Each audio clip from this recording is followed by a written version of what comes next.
¿Cómo les va? Buenas tardes. Aquí estamos comenzando esta emisión de Los Días Contados, la primera del mes de octubre, el mes de las elecciones. A partir de esta semana vamos a tener, por supuesto, ya la perspectiva de dialogar con los distintos candidatos para las categorías que se disputan, ya sea concejales como diputados nacionales. De modo tal que vamos a ir mechando cuestiones de actualidad con lo que supone una campaña política en una elección de mitad de mandato de recambio legislativo que tiene su incidencia, por supuesto, no solo por lo que respecta a la conformación de los cuerpos colegiados, sino también porque hay una suerte de proyección de cara a lo que puede ser el año 2019, ¿no? En ese sentido, hay algunos reclamos, reproches, cálculos, ventajas, desventajas. Sin ir más lejos, en las últimas horas un diputado provincial, Luis Rubeo, que había sido presidente de la Cámara, le está reclamando a Omar Perotti, dirigente del peronismo, que diga algo, que salga, que diga si va a votar esa lista, si hace campaña, si participa o no. Estamos hablando del acuerdo o de, en todo caso, la lista que surgió como consecuencia de la primaria entre Agustín Rossi y Alejandra Rodenas, ¿no? Perotti, que quiere ser en el 2019 candidato a gobernador, lo que le exigen algunos dirigentes del peronismo, y supongo yo que en algún momento también las bases, es un pronunciamiento, una participación, algún grado de compromiso, teniendo en cuenta esta situación lábil que hay en algunas fuerzas políticas, sobre todo los partidos populares tradicionalmente de la Argentina, del campo popular, que han sido mayorías también circunstancialmente, como el peronismo o la Unión Cívica Radical, ¿no? Donde hay peronistas que están claramente definidos en posiciones opositoras y donde hay peronistas que se han pasado directamente a Cambiemos. El caso más palmario lo tenemos en la provincia de Santa Fe, donde a excepción del último presidente del PJ, los anteriores, léase Nicotra, Espinosi, el propio Carlos Alberto Reutemann, ya no son más del Partido Justicialista, sino que se han pasado a las filas del PRO. En el caso del radicalismo, hay una clara identificación del presidente del Comité Nacional de la Unión Cívica Radical, José Corral, también con el macrismo, y esto hace que en el radicalismo haya divisiones, diferentes perspectivas y posicionamientos, algunos tributando al Frente Progresista, otros, como decíamos antes, con Cambiemos. Bueno, los peronistas quieren saber qué es lo que va a hacer Perotti, ¿no? Si está de un lado o del otro lado, si será parte de la oposición, si será una suerte de opositor amigable, si será directamente amigo, pero como falta para eso algún tiempo, pero hay elecciones dentro de 20 días, hay un nivel de exigencia por parte del peronismo al hombre que se recortaba hasta hace muy poco como la figura de más expectativa dentro de ese sector para disputar en 2 años la gobernación de la provincia de Santa Fe. Pero de esto vamos a tener tiempo para hablar, no solo ahora de cara a las elecciones, sino también después que transcurra el proceso electoral del 22 de octubre. Pero en cuanto a los temas del día, y viendo inicialmente lo que ha pasado cerca nuestro, ya sea la ciudad de Rosario como también la ciudad de Buenos Aires, ayer se desarrolló una nueva marcha para pedir por la aparición con vida de Santiago Maldonado. Situación que tuvo una concentración muy importante en Buenos Aires. Ahí estamos viendo en el Monumento Nacional a la Bandera, el propileo lleno, una marcha, como decíamos antes, pacífica, importante, con consignas muy claras, con una variedad y una heterogeneidad en cuanto a la composición de los asistentes, que francamente nos lleva a pensar que es una cuestión que transpone las barreras o los límites partidarios, no ya ideológico, porque creo que hay una clara definición, donde me parece la gran mayoría estamos en favor del Estado de Derecho, que estas cosas no se pueden tolerar, ni soportar, ni justificar en democracia, que son impropias después de tantos años de ejercicio de la vida republicana. Y se hizo, como decíamos antes, de manera absolutamente pacífica, tranquila, con sus banderas y pancartas, los distintos sectores, con muchos jóvenes, eso es otro dato también sintomático, muy alentador, con muchos jóvenes participando, a los que incluso alguna lluviecita, alguna inclemencia circunstancial no arredró. Y en Buenos Aires, donde la lluvia, donde el viento fue un poco más intenso todavía, ahí se verá, hubo algunos incidentes, y en esto nos queríamos detener, ¿no? Porque si bien la investigación está intentando cobrar un nuevo impulso a partir de un juez serio y no un cambalache como era el doctor Otranto, que yo no sé en qué momento quién le va a pedir el juicio político, ¿no? Después de tanto desatino, porque además de pensar que ha sido un inepto o un incapaz, lo que hay que decir es que o porque se lo propuso o sin proponérselo, dejó embretado al gobierno del presidente Mauricio Macri con una inacción judicial que lo pone en una situación, como decía antes, muy incómoda, si es que el gobierno, como dice, quiere que se sepa hasta las últimas consecuencias qué es lo que ha sucedido. No sé si entonces no corresponde que alguno de los legisladores, también del oficialismo, pida que se evalúe la conducta del juez Otranto y se solicite su jury de enjuiciamiento, es decir, el juicio político. Pero vamos a los incidentes, y me parece que es interesante ver esto, porque en una marcha en la que se pide por la aparición con vida de una persona que tuvo, como dije antes, ribetes ejemplares en la ciudad de Rosario, termine con desmanes y con incidentes como los que estamos viendo aquí, con gente encapuchada, agrediendo además a periodistas de medios de comunicación que no son precisamente, ese energúmeno ya debe estar identificado, supongo yo, y si la policía quiere, cuando quiere va y lo busca y lo mete preso. No son, como dije antes, personas que participaron de la marcha y que se la emprenden contra la prensa, ni contra ningún canal, por supuesto que es injustificable con cualquier periodista de cualquier medio, pero es mucho más difícil explicar que las hayan emprendido contra algunos periodistas de algunas cadenas de televisión y de cable que apoyaban incluso la marcha. Esta es la situación clara, reiterada, de tipos que están ahí para eso, para provocar, para que nosotros pasemos estas imágenes que se las estamos pasando, pero tratando de desarmar ese discurso de que la multitud supone desorden, el desorden supone caos, al caos hay que reprimirlo. Hay un grupo de fascinerosos, de servicios probablemente, de agentes, que se mete entre la gente que pacíficamente va a pedir por cuestiones lógicas, justas y ajustadas también, diría yo, a lo que la ley establece, y son funcionales, por supuesto, a los que quieren prohibir las marchas, condicionarlas, meterle miedo, no dejar mandar a los jóvenes o a los chicos que tienen que ir y participar. Es decir, ya lo conocemos esto en la historia argentina, ¿no? Me parece que es suficiente, me parece que el reclamo corresponde, es pertinente. En la ciudad de Rosario, como decíamos al comienzo de esta conversación, fue de una tranquilidad y de una, diría yo, conducta intachable, irreprochable, incluso las consignas, el transcurrir, el recorrido, la actividad dentro del Monumento Nacional a la Bandera, desde el punto de vista que decíamos antes, de estar en las calles exigiendo y reclamando, la situación fue impecable, ¿no? Bueno, a propósito de eso, de situaciones en las calles y de protestas y de reclamos, en el bloque final, porque inmediatamente después de la pausa vamos a conversar un rato con la intendenta municipal Mónica Fein, vamos a hablar de Barcelona, vamos a hablar de Cataluña en rigor, y también vamos a hacer un pasadín por lo que ha ocurrido en Las Vegas, donde ahora aparece la información de que este hombre, Paddock, aparentemente se había convertido al Islam hace unos meses e ISIS lo reivindica como un soldado de Alá. En cualquier caso, este tipo de situaciones pasan en los Estados Unidos. En Las Vegas uno se baja y lo primero que ve en el aeropuerto son las propagandas de casinos. Lo segundo, la venta de armas. Y cuando transcurre o deambula por los bulevares, encuentra también chicas paradas en las camionetas de atrás de algunos carros con publicidad ofreciendo en bikini las armas. Y le pregunta si le gustan. Y uno no sabe si es ella o el arma, ¿no? En cualquier caso, digo, Estados Unidos tiene una historia, una prosapia en favor de las armas. Se pueden ir a comprar un supermercado con el documento nacional de identidad, se pueden comprar cantidad y calidad ilimitada. Hay, por ejemplo, acá en la investigación que se ha llevado adelante, un dato de 11 armas dentro de la habitación de este hombre, de las cuales 4 había comprado en Las Vegas, ¿no?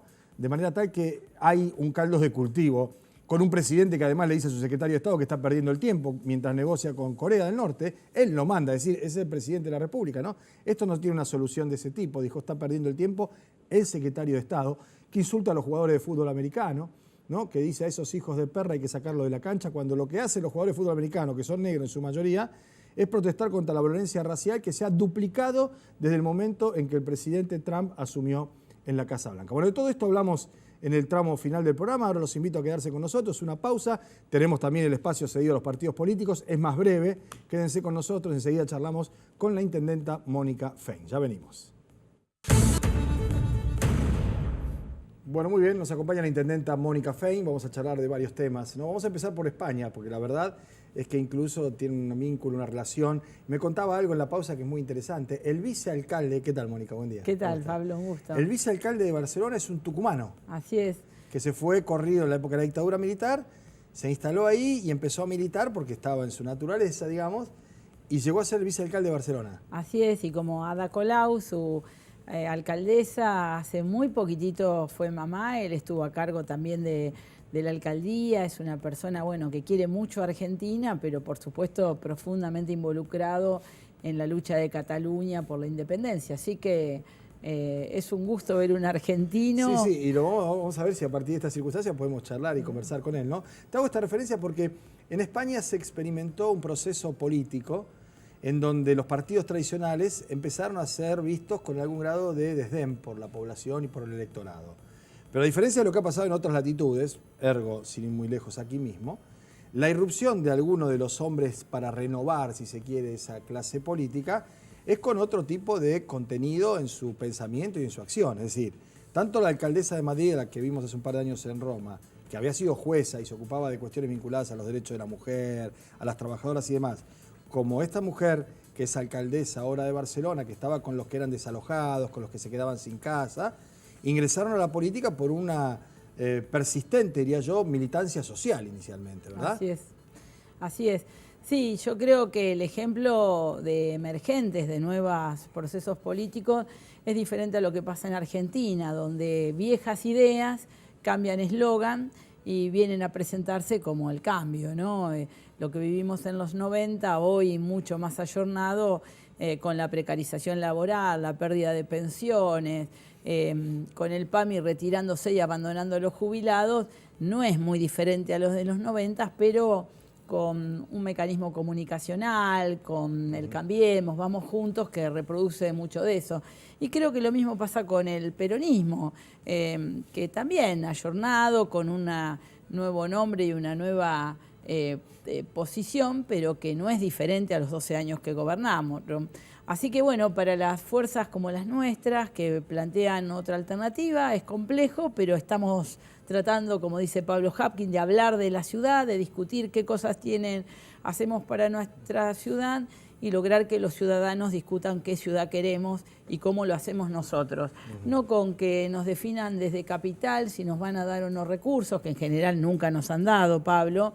Los rosarinos hemos sido producto de nuestro esfuerzo, de nuestra capacidad de innovación, de creación, y la verdad que la mayoría de los recursos siempre han quedado en capital. Bueno, hay una situación que se da recurrentemente, y si uno mira los programas de televisión, inclusive o cualquier otro canal, o medios audiovisuales, o radio y demás, en donde los candidatos de la oposición, con mayor o menor énfasis, apelan a una situación, como decía antes, recurrente, que es la del ciclo, el cansancio, los 30 años, sin perjuicio de lo que se ha conseguido a lo largo de esos 30 años, porque después, a poco de avanzar en la charla, reconocen lo de la salud pública, que se ha subido la vara, es decir, algunos estándares que en Rosario ya están instalados e incorporados, y a partir de eso aparece esto que empiezan a calificar como un cansancio o un fin de ciclo.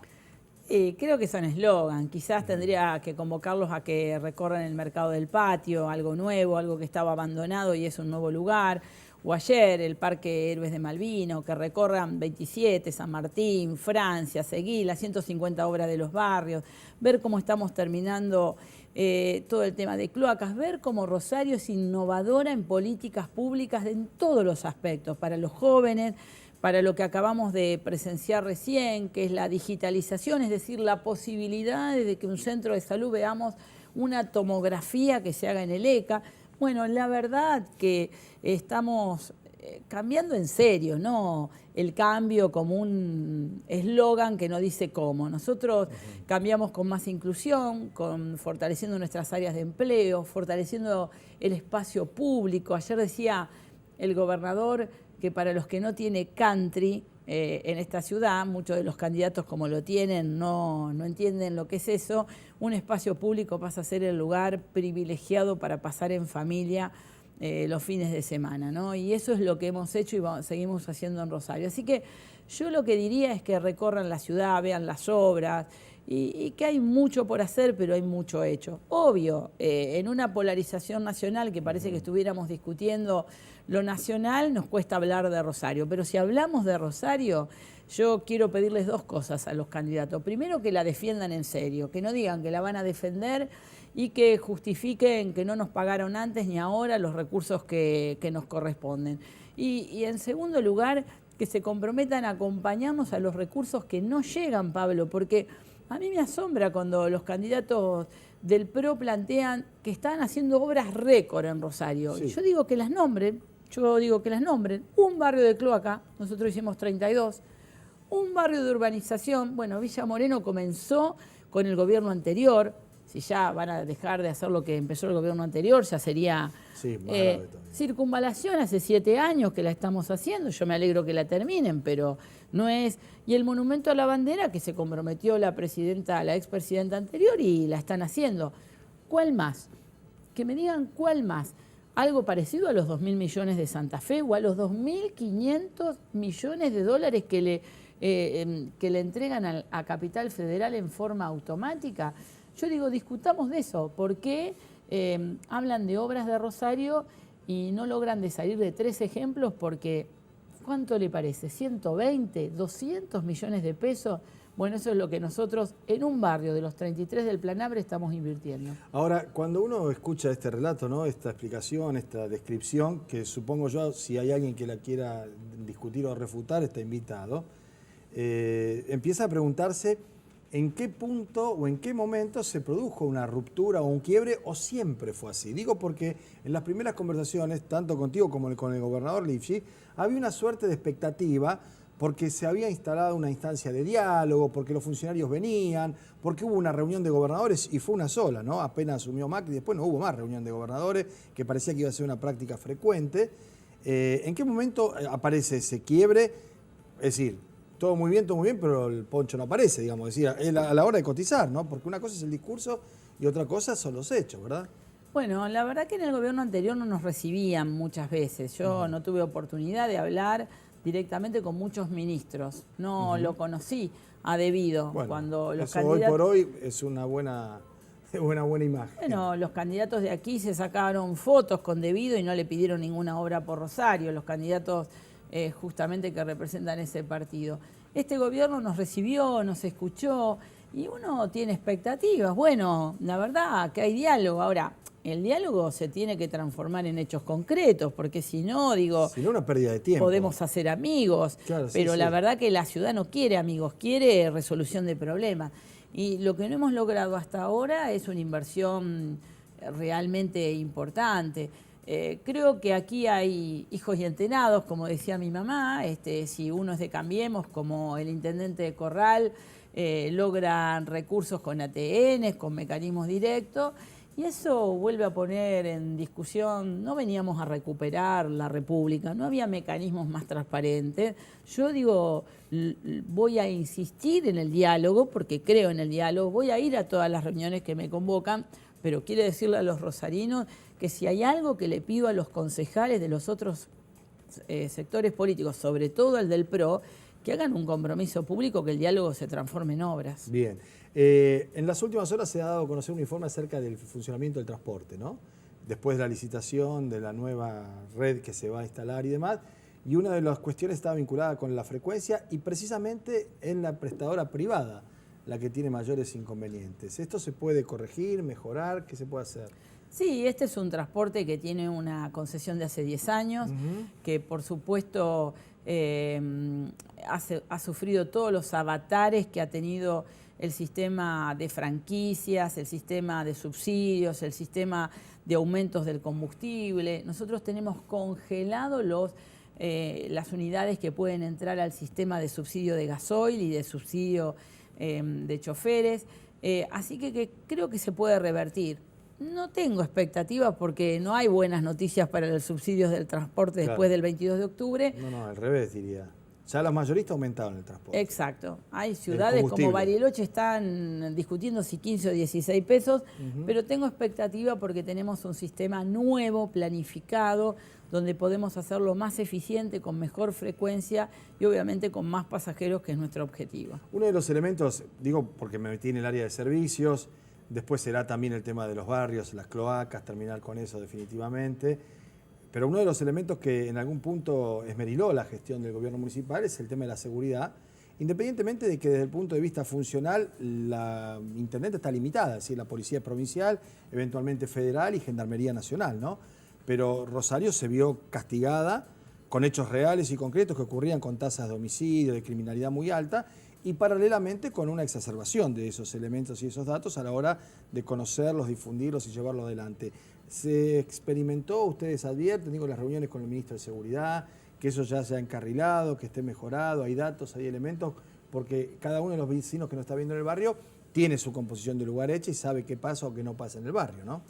Primero quiero decir que la seguridad sigue siendo el principal desafío que tenemos, y eso lo tenemos que saber todos, que es un desafío complejo porque el municipio tiene limitadas sus atribuciones, requiere de la policía, de la justicia, también de las fuerzas nacionales, pero que es un desafío que no vamos a bajar los brazos. En nuestro caso, pudimos con la emergencia en seguridad realizar cuestiones importantes, mejorar el alumbrado público, fortalecer nuestras áreas de control, incorporar alarmas comunitarias, tener un programa de Nueva Oportunidad con 3.500 jóvenes que no estudiaban ni trabajaban y que hoy están sumados a un proyecto de vida también para arrancárselo a la idea que el único futuro es el narcotráfico.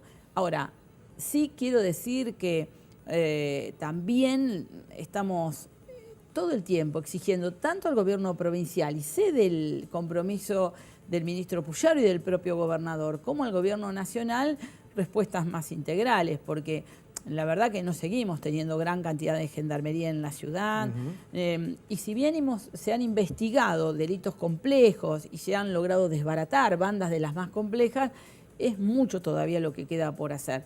Hace poquito hablaba con el ministro Puyaro de la cantidad de fuerzas policiales que hacen falta en Rosario, y voy a pelear por eso, porque junto con que los chicos tengan una oportunidad de vida, con que haya más iluminación, con que paremos las motos y veamos que tengan los papeles para evitar que sean un actor del delito, también necesitamos fuerzas policiales que lleven presos a aquellos que delinquen. Claro. No hay otro secreto. Y jueces que los dejen adentro en el caso de que efectivamente que actúen corresponda. Con justicia. Sí. Eso, la verdad que Pablo, es el mayor desafío que tiene la Argentina y obviamente mi ciudad. Yo digo esto porque el narcotráfico, como problemática que se nos endilgó a Rosario, es una problemática nacional compleja. Y yo creo que tenemos que alegrarnos cuando decomisan gran cantidad de drogas, pero también saber qué pasa en las fronteras, qué pasa en las aduanas, qué pasa en los barcos, qué pasa en las rutas nacionales.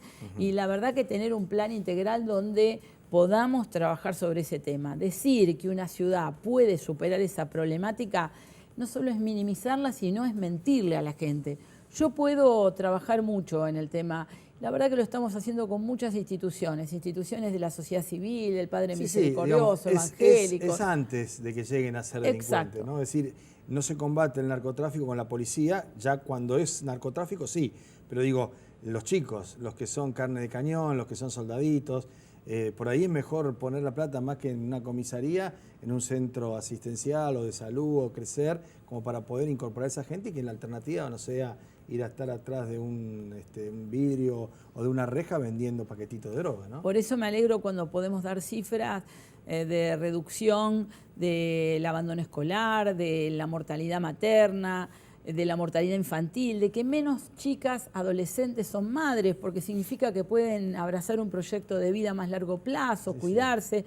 Hay mucho por hacer para alejar a los jóvenes, sobre todo del tema del delito. Ahora, vuelvo a repetir, Pablo, cuando vemos que los índices de pobreza y de indigencia siguen siendo sumamente importantes en nuestro país, más allá que nos alegremos por un punto menos, un punto más, claro, nos da vergüenza esos números. Bueno, hay una cuenta pendiente de la política que yo asumo y que por supuesto creo que tiene que asumir todo aquel que quiera transformar la realidad. Muchísimas gracias por haber venido. Gracias, Pablo. Aprovecho también para decir que también me sumo a donde está Santiago Maldonado. Ayer no pude estar en la marcha porque inauguramos justo el parque de Héroes de Malvinas, pero como lo ha dicho el gobernador, todos queremos saber dónde está Santiago Maldonado. Gracias por venir. Gracias. Nos vamos a la pausa, enseguida volvemos, tenemos un rato más. Bueno, muy bien, lo habíamos dicho en la apertura del programa, que íbamos a dedicar un tramo a la situación internacional, específicamente lo de Cataluña, y también, si tenemos tiempo, una mirada sobre lo que ha ocurrido en Las Vegas con este asesino, que ahora últimamente las noticias que van llegando de distintos portales están vinculando con el grupo ISIS, o por lo menos ISIS se lo atribuye como un soldado de Alá. Vaya a saber, ¿no? Por Alá digo. Que, bueno, de todas las religiones también se han hecho malversación de sus principales referencias, ¿no? Pero bueno, en nombre de ellos. Vamos primero a lo de Barcelona. Esta es una historia que se remonta 400 años atrás y que en algún momento vamos a conversarla porque esto recién empieza. No es que terminó ayer con este referéndum, sino que esto recién comienza. De la época del casamiento del rey con la reina Isabel y la anexión de Castilla con Aragón. Después, bueno, es decir, acá hay 400 años de historia. Y además de eso, hay un recrudecimiento y una suerte de profundización de las diferencias cuando en la época del franquismo el generalísimo, entre otras cosas, prohibía que se hablara en catalán, llevaba presa a personas, torturaba, asesinaba, todo lo que se sabe de su Guardia Civil, que es la misma Guardia Civil institucional que viajó ayer en gran cantidad desde Madrid hacia Barcelona y otras ciudades de Cataluña para tratar de impedir el referéndum. Y esto es lo primero que hay que decir. Sin perjuicio de la manera en que se organizó, se llevó adelante. A muchos les llamará la atención, por ejemplo, que Joan Manuel Serrat objete los modos de la convocatoria, ¿no? Hasta ahí nomás. A otros no, pero lo que pasaba ayer en Cataluña no era un avance, una marcha del pueblo de Barcelona o de alguna otra localidad cercana o Girona hacia Madrid para deponer el gobierno del presidente Mariano Rajoy. Lo que ayer se hacía era una manifestación clara, en el caso del resultado final absolutamente contundente, de la expresión de la voluntad popular. 2 millones y pico, 2.300.000 catalanes fueron a votar por lo que ellos creen que corresponde, que es la división, la secesión, el separatismo de Cataluña del Reino de España. Y esto me parece que tiene lógica, tiene historia y antecedentes y tiene fundamentalmente una instancia de diálogo y de negociación que el presidente del gobierno, Mariano Rajoy, con todas sus limitaciones políticas e intelectuales inclusive, ha dado prueba de que efectivamente va a ser muy difícil porque se le ocurrió desconocerlo de manera absoluta. Ahora, si no existió, y ahora lo vamos a escuchar porque lo vamos a poner en propia boca de él para que no se desvirtúe su concepto, nos preguntamos, ¿cómo es posible que haya habido miles de guardias civiles? ¿Cómo es posible que haya habido 600 o 700 heridos? ¿Cómo es posible un desplazamiento de esas características y lo que va a venir en Barcelona? Escuchemos a Rajoy. Quiero significar ante toda España que la gran mayoría del pueblo de Cataluña no ha querido participar del guión de los secesionistas. Eso es algo indiscutible. Hoy la gran mayoría de los catalanes han demostrado que son gente de ley en el más noble sentido de la expresión. Sin aspavientos y sin ruidos han ignorado la convocatoria y al hacerlo han sabido situarse al lado de la democracia y en favor de la convivencia. Bueno, para Rajoy... Sabían que a ver, sí. ilegal, improcedente e imposible, pero decidieron seguir adelante y promover un verdadero ataque al Estado de Derecho y al modelo democrático sin que le importase nada ni nadie. Un ataque premeditado y consciente al que el Estado ha reaccionado con firmeza y serenidad. El referéndum que pretendía liquidar la Constitución española e independizar a una parte de nuestro país sin contar con la opinión del conjunto de los españoles simplemente no ha existido. Se ha evitado con el fundamento de la ley, con el respaldo de los demócratas, con la determinación de los... Simplemente no ha existido, ¿no? Que se ha hecho con absoluta claridad, transparencia y todo. Mire lo que son las imágenes, ¿no? De la represión en España, de gente que únicamente iba a votar, ¿no? 2 millones y pico de personas. Hay un hombre con un niño sobre los hombres, un inconsciente, ¿sí? ¿No? Una utilización de escudo del niño. Algunos dirán, no, pero está bien que el chico aprenda, todo lo que ustedes quieran. Ya bastante con los grandes que hay ahí, como para poder manifestarse, oponerse, incluso desafiar a las fuerzas de la policía, en ese caso la Guardia Nacional. Ahora, esto que estamos viendo ahora y que después se transformó en una violentísima acción dentro de los lugares donde estaban las urnas y las boletas, porque la Guardia Civil tenía la orden de incautar boletas y urnas, terminó de volcar la cuestión en favor de los separatistas. ¿Por qué decimos esto? Porque si bien es interesante conocer la historia y dar el debate acerca de la pertinencia de la separación de Cataluña, porque atrás vendrá el País Vasco y probablemente Galicia y algunos otros lugares, las imágenes, la brutalidad de la policía golpeando a las mujeres, mírenlo ahí a mi costado de la pantalla, tirándolas por las escaleras, tomándolas de los pelos, manoseándolas como están hechas las denuncias ya, terminó, como decíamos, de volcar a la opinión pública, incluso aquellos que no estaban de acuerdo con la secesión, a favor de los manifestantes y a favor de quienes han promovido el referéndum para separar Cataluña, ¿no? Entonces, este proceso recién empieza. Y hay antecedentes en Europa, en los Balcanes, en la ex Yugoslavia, de la potencia que tiene el sentimiento de pertenencia a una comunidad en particular y que, creo yo, más tarde o más temprano, se va a plasmar también en el Reino de España. Esto recién empieza. Hasta acá llegamos nosotros con esto.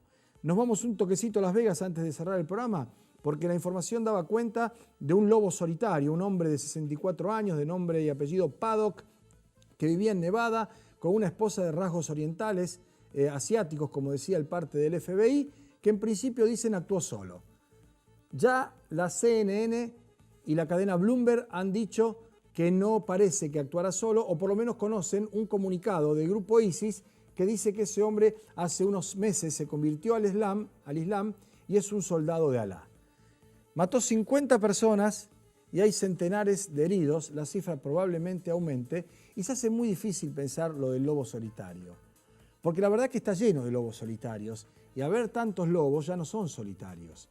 En los Estados Unidos, episodios de estas características, desde Bowling for Columbine, les recomiendo ese documental de Michael Moore, y los que hizo más adelante, el tema de las armas está incentivado, exacerbado, multiplicado, y ahora con un presidente que tiene en la violencia una utilización de discurso y de participación, de presencia, que, como decía antes, en alguna medida envalentona, justifica y da lugar a episodios de estas características. Yo no sé si ha tenido que ver o no ha tenido que ver ISIS. Lo que sí digo es que estas cosas en Estados Unidos lamentablemente no sorprenden.